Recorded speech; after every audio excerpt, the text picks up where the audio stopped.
You are not settling because you don't know your worth.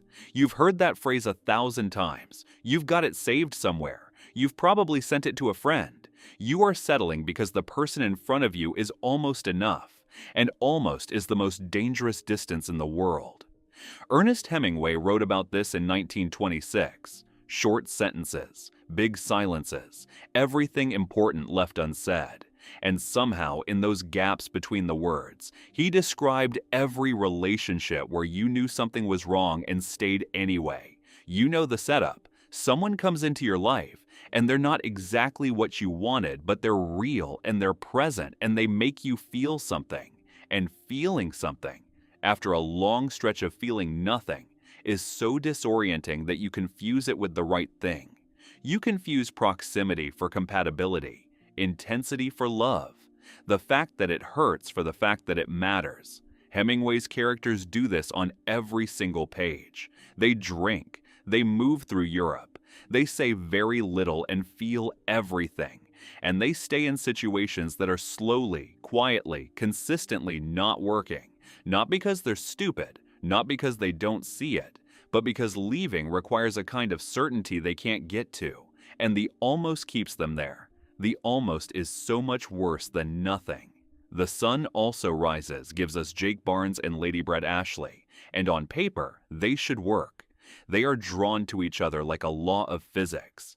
Every scene they're in together has this charge, this pull, this sense of us, two people who fundamentally understand each other in a way other people don't, but they can't be together. There's a reason, a physical wound from the war that Hemingway is deliberately vague about, that makes the relationship impossible in the way they both want. So instead they orbit, they show up at the same parties, they make each other miserable in that specific way only people you actually love can manage.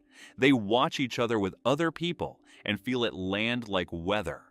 Brett keeps coming back to Jake not because she's cruel, because he's safe, because he loves her without condition, without agenda, without asking her to be different. And Jake keeps letting her in not because he enjoys the pain, but because half of her is infinitely better than all of anyone else. That's the trap. That's the exact trap. When someone gives you enough warmth, enough understanding, enough moments that feel real to make the gap between what you have and what you need feel like a personal failing rather than an incompatibility. Like if you just wanted less or wanted differently, it would be fine. Like the problem is your expectations, not the situation. And here's the 2025 version of this. It's the situationship that's been going on for 8 months, and every time you try to define it, they say they're not good with labels. But their actions say they're not good with commitment. It's the person who texts you every day and disappears when things get real.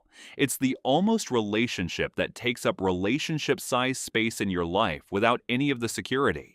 It's giving a 5-star effort to a person who's reviewing you with 3 stars and calling that growth. Hemingway's people don't use those words. They sit in cafes in Paris, they order wine, they watch the bullfights. But the silence between Brett and Jake at a restaurant table is the same silence as leaving someone on delivered for 3 hours while you figure out how to seem chill about something that is not chill. Then there's a farewell to arms, Frederick and Catherine.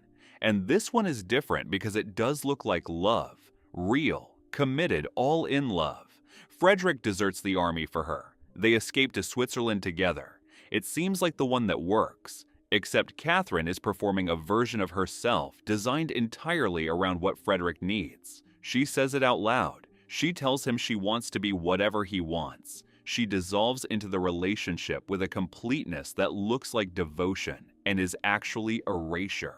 She has made herself small enough to fit inside his life without disturbing it. And Frederick lets her. Not maliciously. He loves her. But he receives her self-erasure like it's a gift rather than a warning sign. He doesn't ask who she is outside of this. He doesn't notice what she's giving up because she makes the giving up look seamless. This is the other kind of settling. Not the one where you get less than you deserve.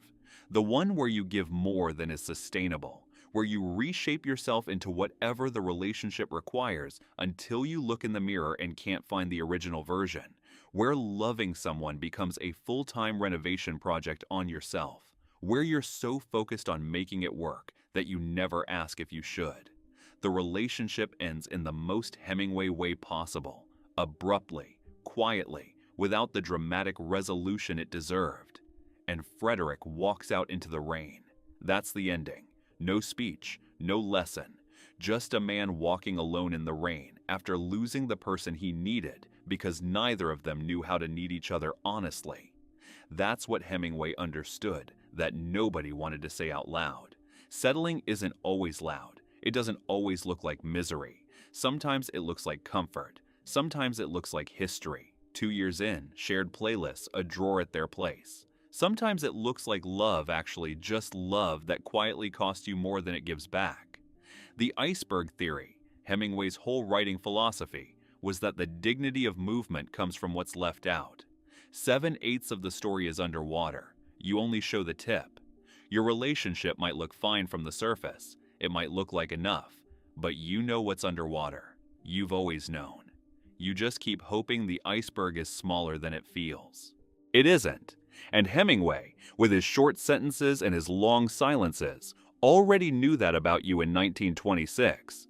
So, is there something in a relationship you've been calling complicated that is actually just not working?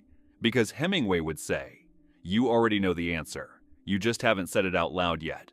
Drop it in the comments if you're brave enough. And if you want more dead authors diagnosing your attachment style before therapy was invented, like this video, subscribe, and I'll see you in the next one.